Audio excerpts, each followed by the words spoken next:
Clarence, how you doing? Hey, buddy, it's good to see you. Good seeing you. Good seeing you.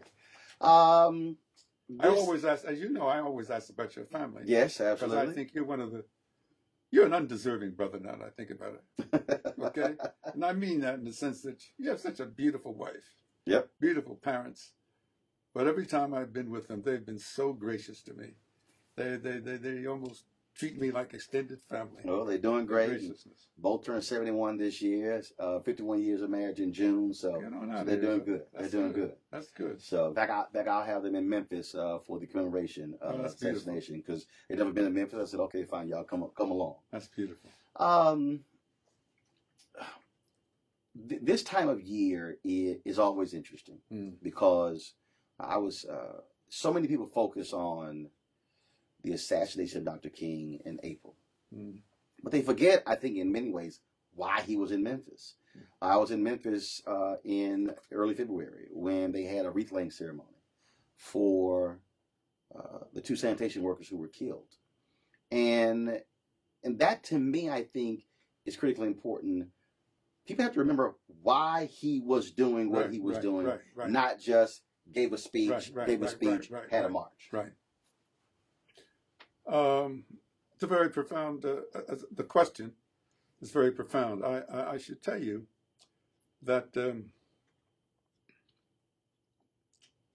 something, after he gave this speech on April 4th, 1967, opposing the war in Vietnam, it's almost like he became an economist, like, I mean, a very erudite person. The basis for his, and I'll answer your question, but the basis for his opposition to the war, aside from morality and the violence, is that Martin said, we can count. Ain't no way Johnson can talk about having this war on poverty, because $8 billion a month was going to Vietnam. The treasury of the United States, of the government, was being squandered. There was no money, and so forth.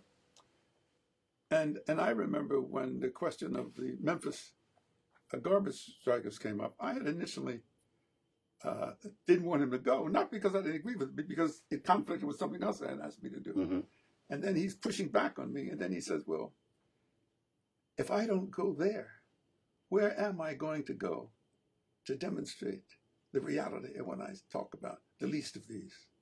He says, there's no question that the city of Memphis is treating these garbage workers like they're just on the plantation.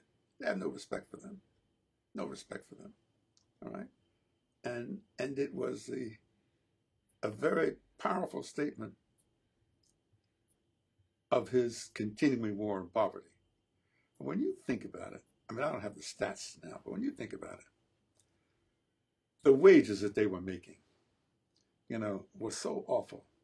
And I don't know whether you mentioned it, but 2 garbage workers lost their lives by just being ground up, accidents and so forth. They were making, when I was down there, they were making $7 a day. Yeah. And then what I was told was that that if it rained, they would and if it rained and it stopped raining, they would tell the white workers, okay, come back to work. But the black workers, when they went home, would never get a phone call, so they would lose a full day's wage. Right. So that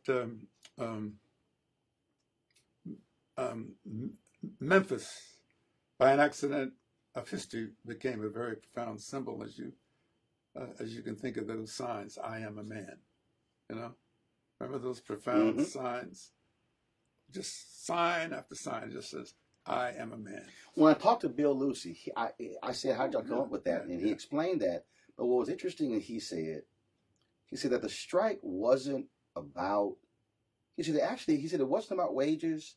It wasn't about health care. He said it was about basic respect. Right, that's what it was. He said these black men simply wanted respect. Right. And I remember, I think it was Jerry Worth and Bill Lucy, the Public Employees Union and other unions, they got it. They understood that the labor movement had to do something to support these workers, okay? Support these black workers in Memphis, to really show that the labor movement cared. And it really, wages were an important condition, there was a question. Working conditions were an important question. But the underlying issue was this question of basic respect. And Loeb was the mayor, right? I think Loeb was the mayor of Memphis. He had a plantation mentality. Plantation mentality, treated them like how dare they question him? How dare they question him? And as a matter, hindsight, I guess, is more erudite than foresight.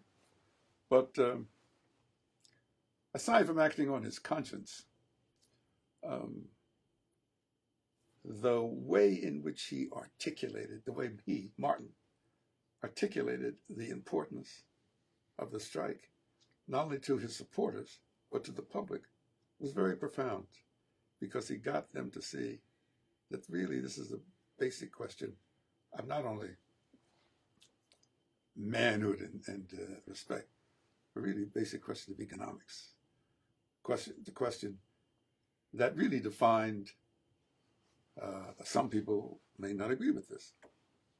I happen to believe that while he was concerned about poverty and militarism and so forth, I happen to believe that April 4th, 1967, that was the defining point, not only in terms of his, quote, public opposition to the war, but that became his defining point in really really committing himself more than had been before to the whole question of poverty and the least of these. He used to say the least of these. I talked to Reverend Al Sampson, one of two individuals who Dr. King personally ordained as minister, and he said, one of them. And he talked about the book, The Guaranteed Income, right? And he said his whole idea of that really stemmed from that book, A Guaranteed Income, and you see that showing up in his speeches and in his writings, and in his book Chaos or Community, what I think really stands out when he said it didn't cost America much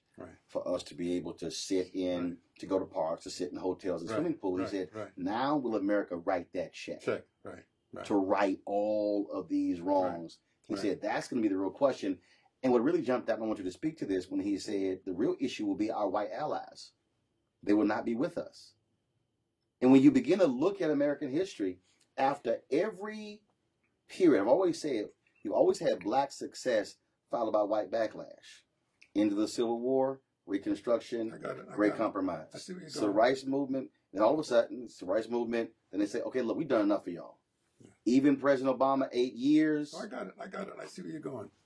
And I think there's this substantial validity to what you're saying.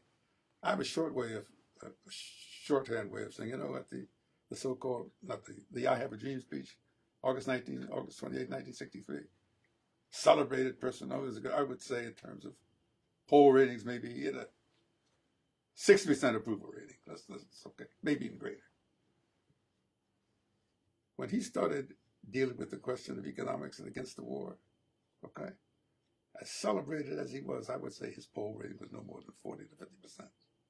Yeah, because when you start talking about America's money, hello, America goes, hey, look, we gave y'all the vote, and then being really personally hurt when leaders of the civil rights movement would attack him. Roy Wilkins, Whitney Young. Yeah, you had what we call them Johnson surrogates. Okay. You had Carl Rowan. Carl Rowan. As much as I loved him, I mean, how could he do that? Okay, and that personally got to him. It really personally got to him. In fact, he used to say, they know better than that. And then Clarence Jones, in my more cynical period, I said, well, hey, Johnson is dropping them little crumbs from the plantation, rather.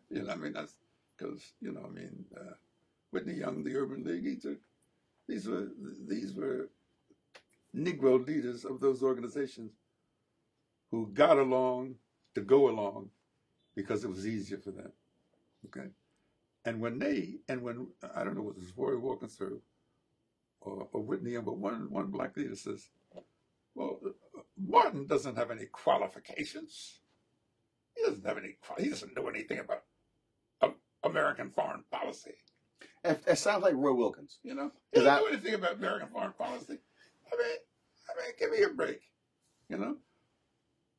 But the April 4th, 1967, you look off of that, started the Poor People's March later on. I remember they had an SCLC board meeting in May of 1967, in which he announced a major commitment, the Poor People's Campaign, and he said in one of his speeches, it didn't cost him anything. They let us have a cup of coffee at a lunch counter. You know what I'm saying? When it really started dealing with money, and then I would come with my particular, he used to say now, he said, now, Clarence, sometimes I understand why they think you might be a communist because you talk so radical sometimes. And I said, Martin, I'm just telling you, it's all about money. It's all about money. Okay? And you were messing with this man's money. Do you believe that his life, that his death notice was printed on April 4th, 67? Absolutely. I mean, just no coincidence. I tell you, I'm sorry. You can't tell me it's just coincidence. He's killed to the day. Can I tell you something? I've never heard it said that way. But that's what happened. That's right. That's right. That was a qualitative, fundamental change in the way in which America looked at Martin Luther King Jr., or the way in which the power structure. Now, we don't have enough time in this interview, but he really became, he wasn't dangerous when he gave his March on Washington speech. You know, dangerous. You know, I mean, he was celebrated. Okay, he became dangerous. I think the people in the White House with Johnson, they knew the potential power that Martin had. Now they could say Reverend Dr. Benjamin Spock and William Sloane Coffin and all the anti-war people were prominent, but they didn't have the national stature. Didn't have the national stature. Okay. And when he was being pushed, he said, you know, when I got the Nobel Peace Prize in 1964, I had an obligation. I have a moral obligation. In fact, he used to say bitterly, he says, they didn't get, he would say, Roy Wilkins didn't get a Nobel Peace Prize in 64, I did. No, he said, I have an obligation. I have an obligation to speak out against the war. Okay. So he was, and I like the way, that was his death notice. Yeah. Yeah,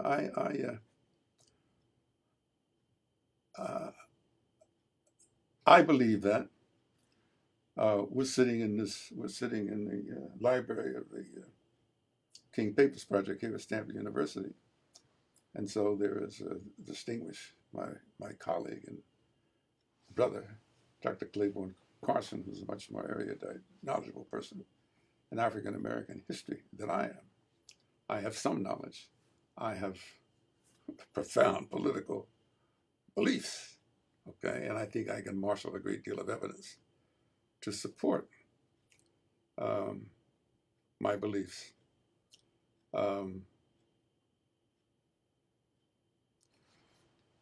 I don't believe, he didn't ask me the question, but I don't believe that Martin King really was seen as a threat after his March on Washington speech. I think the speech was an aspirational speech. He's really summoning America to be the best that he could be, okay?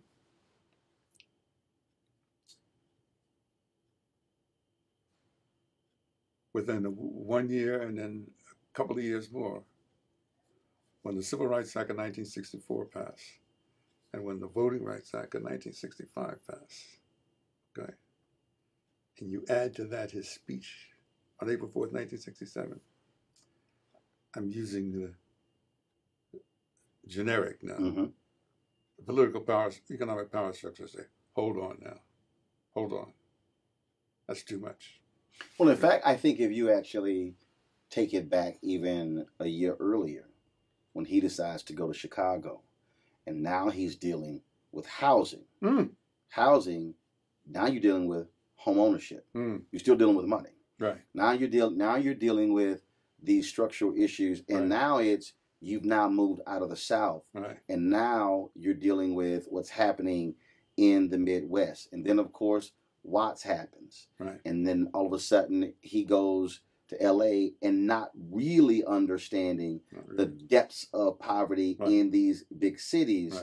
Right. And then it comes back to money as well. Oh, yeah. And so it was amazing reading Nick Cott's book, Judgment Days, where he said after the riots, it was King and LBJ both went through this period of depression over those riots. Money became real. Wages, jobs, lack of upper mobility, lack of home ownership, all of that, which also drove the need for the Fair Housing Act. Yeah. So we sit here, yesterday, maybe today, it was the 50th anniversary of the Kerner Commission. Yep. The Kerner Commission. 2 Americas, 1 white, 1 black. Moving in, and Johnson asked for this commission following the riots in 1960. That started out because he couldn't understand what happened. Johnson couldn't understand. And when I was just looking online about the Kerner Commission report, and I thought to myself, 50 years later, the question is, how much has been achieved? How much has been achieved? The question today about authentically interpreting the legacy of Martin Luther King Jr. as we stand within the shadow of the 50th anniversary of his assassination next month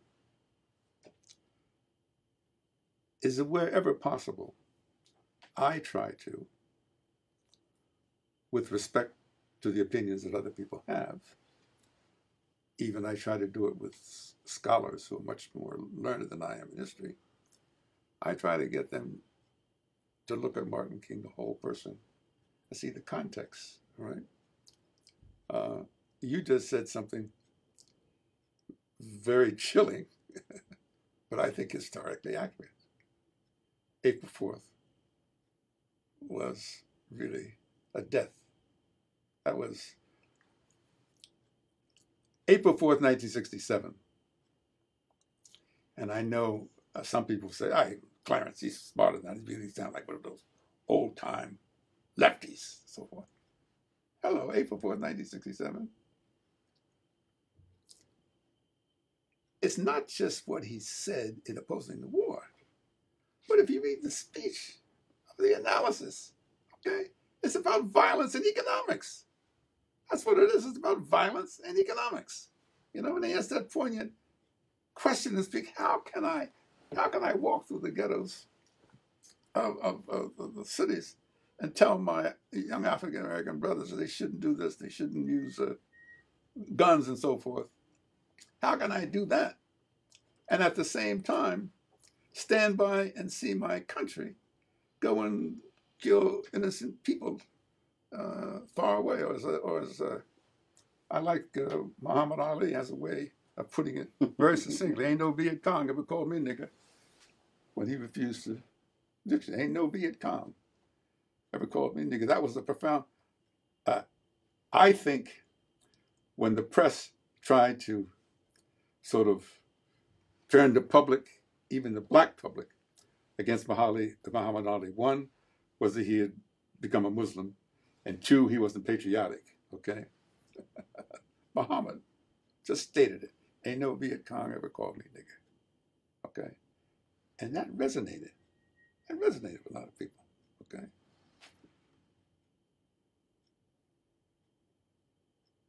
We haven't had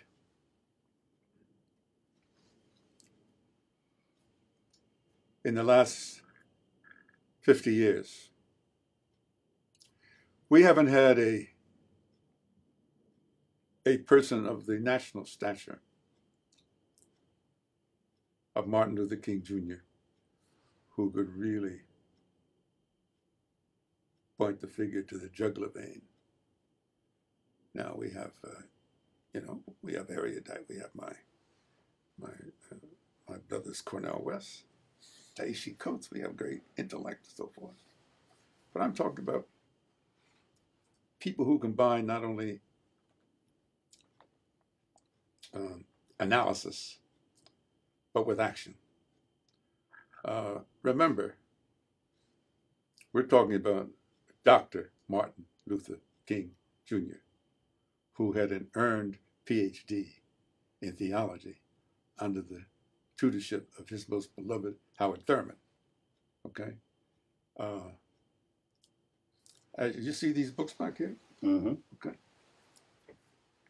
These books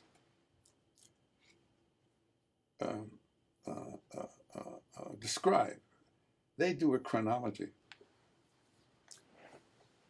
of the thought process, of the thinking that went into Martin Luther King Jr. during some critical years, because those books contain excerpts of his sermons, of his private correspondence.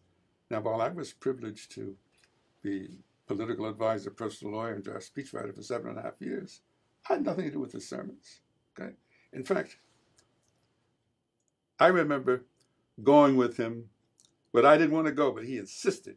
I go with him on a tour in rural Alabama. Okay. And you go, and this is these churches. You go into rural Alabama, and there were, and the 400, 500 member churches. 70-80% of the people, first of all had on overalls. Many of them didn't have on shoes. Okay. And Martin said, "You got to come with me," you know. And I would sit down the first row. He said, "No." Sometimes he would insist that I come sit as a guest with him on the pulpit. I was very uncomfortable. I said, "No, first of all, I'm not a preacher. I don't want to be on the pulpit," you know. He said, "Well, I gotta." And so anyway, I gotta introduce you. And so, you know, every once in a while he would introduce me, and then he would say, he said, "I'm glad I got you on this tour because you've got to learn how to talk different than that." You know, he said, you know, and so forth. It was very helpful. But one of the most memorable things I remember seeing, he was giving this sermon to this church, and he had these people, I mean, they were just gripped. And he got to a part of the sermon, and he said, "And as that great philosopher Aristotle would say, blah, blah, blah, blah, blah, blah, blah, blah. And the great German philosopher Hegel and so and so." And he would quote all these things. And these people would say, "Amen and amen." So after the service, I said, "Martin," I said, "you know all these people. They ain't never heard." I said, why do you do that?" He said, "Were you paying attention?" I said, "Yeah." He said, "They didn't have to know anything about Aristotle and Hegel and Heraclitus and all those things. But they got the context. The context affirmed their experience. So that's why they say amen." Now, that taught me something. That here you had this doctor of theology, this erudite person, 4th generation Baptist preacher, who was able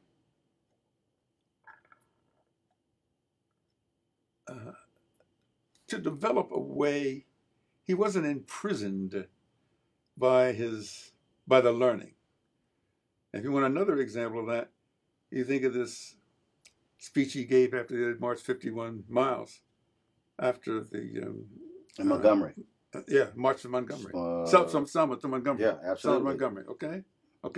And they get across, and the speech sitting across. The speech was just across the courthouse. Mm-hmm. Okay, I was like 25 feet from him, you know, assembled.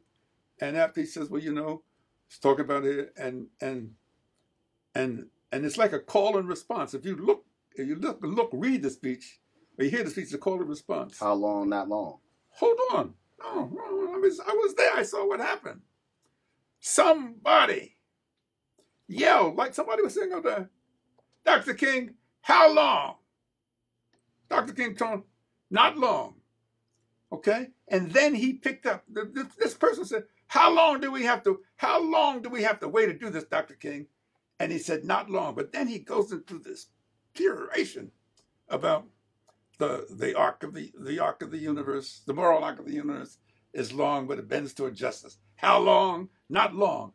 But to see it, but to literally see it, physically see it. That speech, I mean, you can't make that stuff up. That speech, I mean, Roland, I got to tell you, the courthouse, the courthouse is like where that building was across the street, okay? Mm-hmm. And there's a certain exhilaration, you know, come all that distance, all right? And well, first of all, anybody who has not been in Montgomery doesn't even realize that literally, if you're standing in front of, when I visited, you're standing in front of Dexter Avenue, the Capitol's right there. that's right. I mean, so it's not like it's right there. 5 miles. I mean, I was in front of the church. I mean, but what I'm trying to say is that whole, it's right there. That whole 4.5 day, whether it was trip, as everybody is up, there's this kind of sense they made it, and what he was saying, aside from he didn't have any. I watched him. He didn't have any. He was speaking extemporaneously. He didn't have any notes. I mean, I didn't see any notes anyway because I saw him. But it was a call and response. It was like he was preaching. And I never will forget, Dr. King, how long? Not long. And he had a call and response. That's when he started. And the other thing I want to tell you is that there's certain things that come to mind. When he was speaking with his, the preacher he was closest to was Aretha Franklin's father. C.L. Franklin. C.L. Franklin. Oh, yeah, C.L. Franklin. Gardner Taylor, C.L. Franklin, and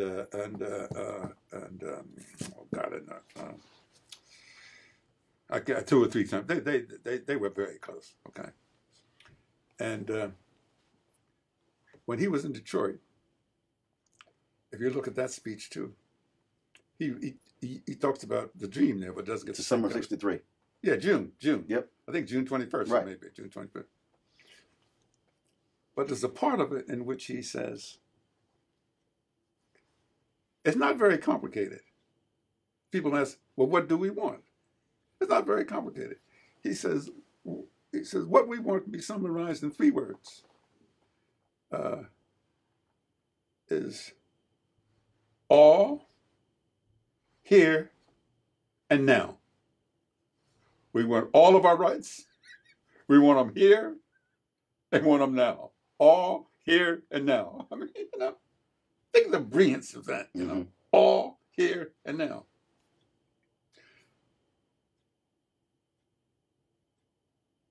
As we stand within the shadow of the legacy of his assassination, I'm hoping that we don't get caught up in all this playing of the dream speech and all this stuff. I hope we don't do that, because that's going to diminish Memphis, Tennessee, his commitment to be there, his speech in Vietnam,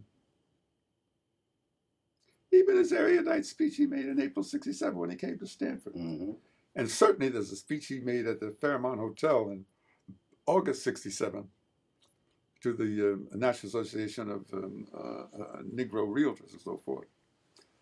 Beautiful speech in which he talks, these are all Negro realtors, middle-class realtors. Mm-hmm. He's saying to them, he says, some of you forget what it's like. You get in your cars on your freeway and you go and you look back, so forth. And he says, I want to talk to you, I want to remind you of the least of these. And who are the least of these? And then he gives a verbal, meticulous description. He talks about the least of these living in rat-infested apartments, the least of these, and so forth and so forth. And he talks about drug addicts, people, people men leaving home because they can't support their family, and so forth. And at the end of it, he says something very poignant to speaking to these Negro professional realtors. In effect, he's saying, don't look down on them, because he says, but for the grace of God, there go I. But for the grace of God, there go I. But for the grace of God, you could be. Powerful, powerful. So who do we have? So I have, I have differences with people that I love, So I mean, Barack Obama wasn't the end and be all, but he was he was an African American president, you know, and I thought he made some major contributions. Okay, It- you know, so when I hear people, some of my African Americans, attack him, friends, for not being militant enough, you know, some of them even go so far. Some of my beloved intellectual friends going so calling him having a gangster presidency. I said, Cornell, now you got going too far. Okay, I read very carefully Ta-Nehisi Coates' book about Obama the president. I understand that, but let me tell you something. Obama understood that he would not have been president. Would not have been possible for him to be president, but for those persons who walked across the Edmund Pettus Bridge. He understood that. He understood that better than any president I've ever seen. And I remember telling him the story. I remember telling him the story. I was at the home of Professor Claiborne Carson. He had a whole group of us over in 2008 to watch the election returns. I don't know, about 30, a lot of people there with food on the table and so forth. And when NBC or one of the networks declared that Senator Obama had now acquired sufficient electoral votes to be called President-elect Obama, several people in the room, adults, started crying and tearing up. It's not just joy, but crying and tearing up. Young people getting tearing up. And some unknown person came up to me. I don't know who it was. There was food on the table, and Carson put out a very nice spread and so forth, and there was wine and so forth. Some person came up to me, and I was tearing up too, and they said, Mr. Jones, did you ever think you'd live long enough to see an African-American president? I said, no, as a matter, I don't. And so it must be very moving to you. I said, yes, but my tears are not for the election of Barack Obama as president. It took him back a little. I said, my tears are for all of those persons whom I personally knew, who made his election possible. And then I spontaneously just called the roll. Fannie Lou Hamer, James Orange, Jimmy Lee Jackson. I just all came out. And this person had heard of some of them, but no, I said, that's who my tears are for. Now that's interesting because I was on the set of CNN. And when that happened, tears began to come out, and Anderson Cooper came to me and said, I see you're tearing up. And I said on air, I said, I'm not crying because of him. I said, what immediately came to mind for me were the black soldiers who were lynched in their uniforms after World War II. Oh, baby. Yeah, that's deep. And then I began to, and some of the people you talk about, I actually named some of those too. Yeah, right. But I said, that's who I immediately thought about. Right. And that put it in context for folks in terms of what that meant. Let me you said that earlier, and I say this in speeches all the time. That I've said it publicly, I've said it on TV, radio, I don't care what anybody says. I have a fundamental problem in the fact that Dr. King has become America's civil rights mascot. That he's sort of this bobblehead figure that we put on the shelf. And oh, he was nice, he was wonderful, he wanted everybody to get along.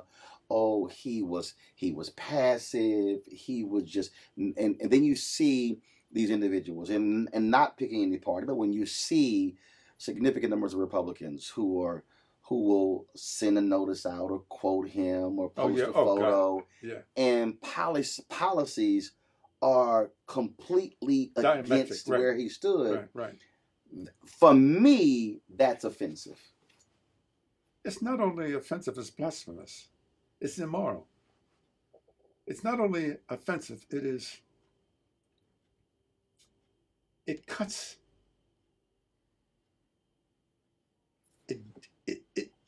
denigrates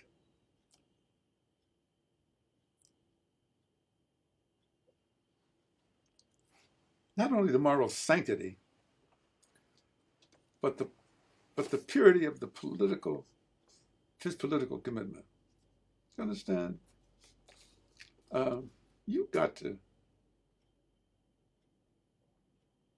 This was not just, you know, I have to catch myself because sometimes I be careful because I figure people are saying things and they say, well, you know, he was work Dr. King. He's trying to self-aggrandizement. You know, he's trying to puff himself up. Well, no, it ain't about me. It ain't about, let me tell you, the person I observed and saw sometimes 24/7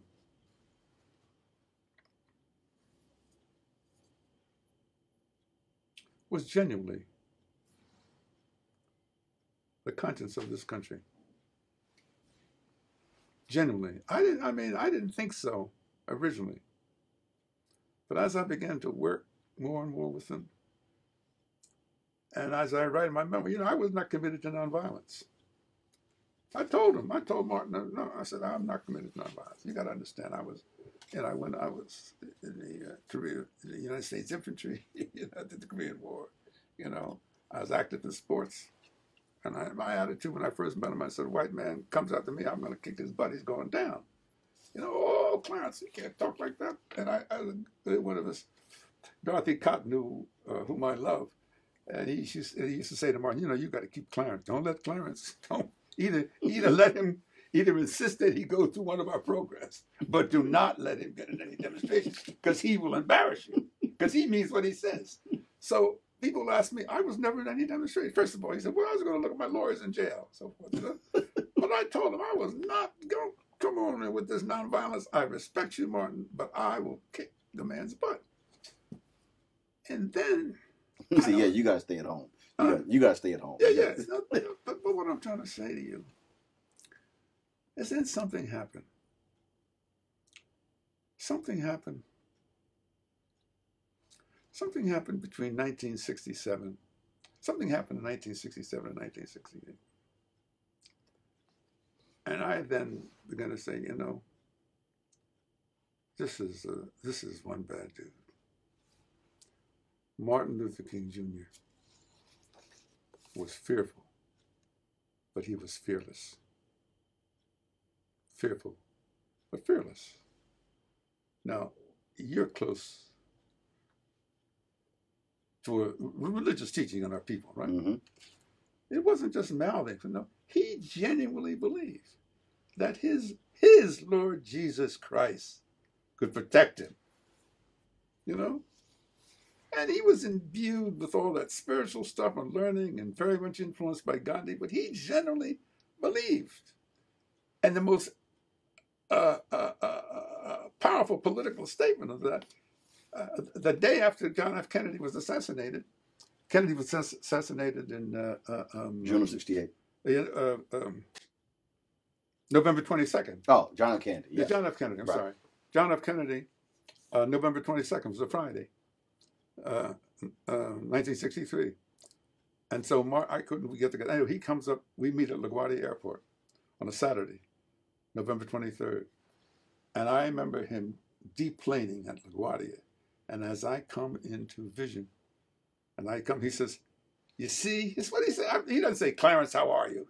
He says, you see, if they can get to anybody. They can get to me. So you and everybody, you got to stop all this nonsense. Nothing you can do to protect me. Spontaneous. That's what he said. Right?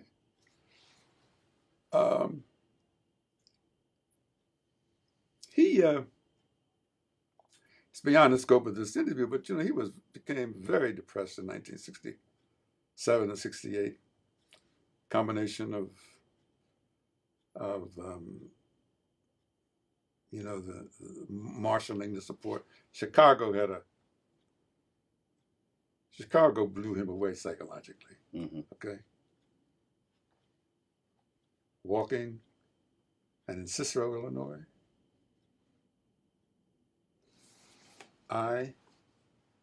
Clarence, I saw hate in those faces that was as great or greater than I've seen in any place in Mississippi or Alabama. That's what he said. He said, no, I never saw such hate. That's when he knew this country was the intensity of it. They wanted to kill him. They wanted to kill him. Describe for you April 4th, 1968. What were you doing that day? Where were you? April 4th, 1968, I was in my office in Wall Street, and I was leaving early because I was preparing to go down to Memphis, Tennessee. I had already talked to Martin earlier and to Bernard Lee and Andy about the logistics, about I want to be sure that you're going to have somebody meet me at the airport so you can take me directly to the place where he was speaking. Okay. So I'm rushing to go to the airport. And the phone rings. And I said, I don't answer the phone. Then something said, I don't know. I said, answer the phone. So I picked up the phone. It's Harry Belafonte. I said, Harry, I can't talk to you. I'm rushing to the airport. I'm going down to see Martin now. He said, you got your television? I said, no. I said, he says, Martin's been shot. I said, what? So I turned on the television. And there, that's all it is. Martin Luther King Jr.'s been shot, you know. I get on the phone. I can't reach anybody. All the lines are busy. I can't reach Billy Kyles. I can't reach anybody. Can't reach Bernard. Can't reach anybody. Can't reach anybody. Me.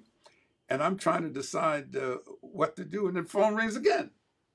You know, I wasn't even paying to the television. The television's in another room, and I'm trying to get through on the phone. Harry Belafonte, he says, Martin's dead. And he says to me, well, what are you going to do? And I said, well, what do you think I should do? He said, I don't think you should. Harry says, I don't think you should go. I said, we should get some more information. I don't think you should go. So I hang up the phone. And the very first thing that came into my mind was, they finally got him. They finally got him. Sometime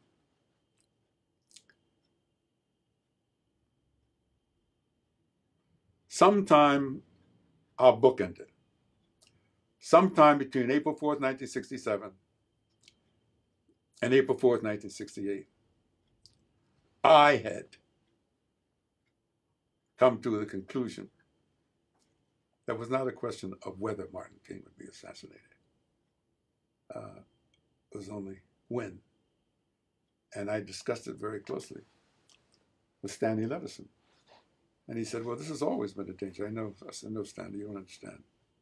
Something new has happened. He said, yeah, I agreed. No, but I was really, and I was, you know, also angry. And so when that happened, they finally got him.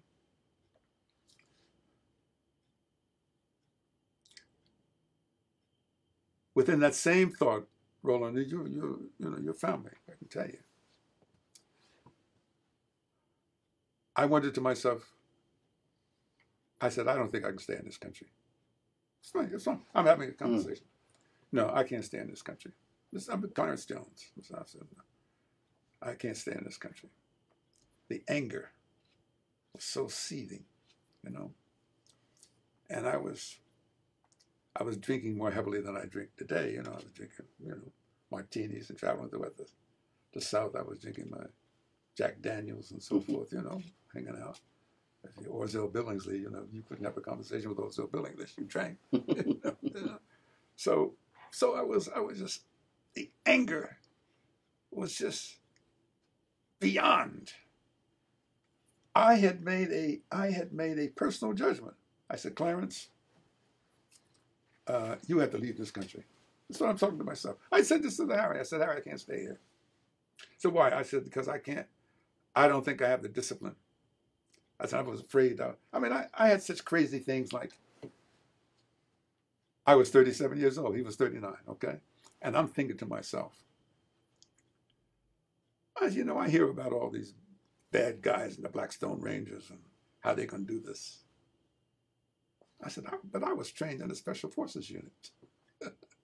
you know, I said, all these talk about, I said, I really know how to kill. I mean, this is the way this really said. I really know how to kill a person 10 different ways. That's the way I was trained to do that. And I thought to myself, I ought to figure out how to get in touch with some of the guys that were in the Army with me. I said, this is how you asked me this question. I began to think crazy things. I was thinking, maybe I ought to go out and talk to so help me God, maybe I should go out and talk to the Blackstone Rangers and so forth. I said, they're probably going to see me in my suit. They're going to say, who are you? But when I finished talking to them, I said, no, all you guys are walking around bad with your little guns and so forth. You don't know how to do a damn thing. I said, what you need to do, this is the way I was thinking. I said, I need to think whether or not, and I was influenced by Che Guevara in my writings. I was, all these things. Che Guevara could do it, and Castro can do it, and if Ahmed Ben Bella could, I was going through I was going through all the liberation people. It's sort of crazy. Like, who am I? This middle class educated lawyer, but I had some training. I was training, and so I said, that's what we need to do. I said, everybody else is out there selling wolf tickets because they don't know how to do. I said, they don't really know how to kill, but I know how to kill. And so help me God. So I said, I want to see if I could be. And then when I began to think of myself, I said, I can't believe that I'm thinking this way. Okay. And I shared a little bit of that with Harry Belafonte and another fellow, a good friend of mine out in I told Al Sampson and Benny Johnson in Chicago, So Bennett said, calm down. He said, if you want to sit with the Blackstone Rangers and so forth. So I had to, I went, after the funeral, so forth, I had to get out. I think I went to France and Italy for a little while. But the anger was so intense. It was so intense. They finally got him.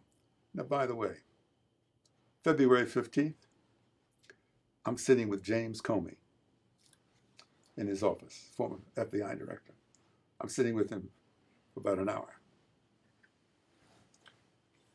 I got some nice pictures with him. And finally, after we talked about the FBI and so forth, and I said, the last 10 or 15 minutes we're together, it's like, there's a big, long table between us. He's sitting over here and I'm sitting here. And I said, Mr. Director, he says, call me James. I said, well, Mr. Director, I said, there's one thing I want to talk to you before I go. I said, it's about the assassination of Martin Luther King Jr. I said, I know the Warren Commission, some kind of commission, you have these files, and I think maybe some of the files are not even going to be opened up until a later date. And I said, you don't have to say anything. I said, I just want to tell you something. I said, now, some of the King children went into the prison, and they actually talked to James O'Reilly, and one of them, Dexter, they said, no, I don't believe he killed my father. Well, I believe that James O'Reilly pulled the trigger. I think the evidence is abundant that James O'Reilly pulled the trigger of the rifle to kill Martin Luther King Jr. But James O'Reilly did not wake up in the early morning of April 4th, 1968, all by himself and say, today is the day I'm going to kill that King nigger. No. Martin Luther King Jr.'s assassination was a result of a cold, calculated, premeditated conspiracy to kill him. And I believe that conspiracy goes right to the feet of the Hunt brothers in Texas. That's what I believe. Okay? I can't prove it. But that's what I believe. But don't insult my intelligence to think that some highly limited educated James O'Reilly, he had a map of Canada, so he didn't have any education, he didn't have any geography. Where did he know that? It was clearly, it was so forth, you know. And so he leaned over to me. He says, "You have some very strong opinions." I said, "Yes, I do." So I said, "You and the government may think that the case is closed, but I don't think so." And he said to me, "You didn't hear me say the case was closed, did you?" I said, "No." "You didn't hear me say the case was closed, did you?" I said, "No, sir." Deep, right? And you know, by the way, I mean, you don't know, I'm going to tell you. He has a huge, Comey had a huge desk in his office. Mm-hmm. Had a glass top on it. Under the corner of the glass top is a photostatic copy of the memo from Robert F. Kennedy, from J. Edgar Hoover Mm-hmm. to Robert F. Kennedy, asking the authority to wiretap Martin Luther King Jr., in which the Attorney General had to countersign this, and it shows, "Okay, do it. Okay, do it." He says, "The reason I'm showing you, Mr. Jones, is every time there's a meeting of agents in my office, particularly a new agent, before they leave, I make them look at this." And I says, "The FBI can never become that agency again." Are you happy that this young preacher came to LA and was speaking to this young lawyer who only wanted to make money, never called your name, but was talking directly to you? Well, it was the most unfair thing that Martin King ever did to me.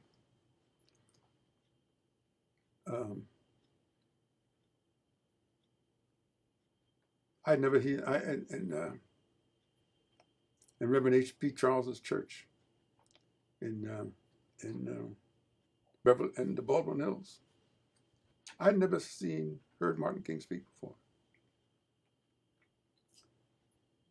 I knew that I was in for something special when after he was introduced by the resident preacher. You want to check out Roland Martin Unfiltered?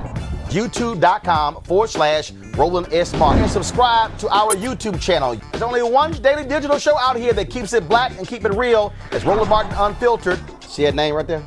Roland Martin Unfiltered. Like, share, and subscribe to our YouTube channel. That's YouTube.com/Roland S. Martin. And don't forget to turn on your notifications so when we go live, you'll know it.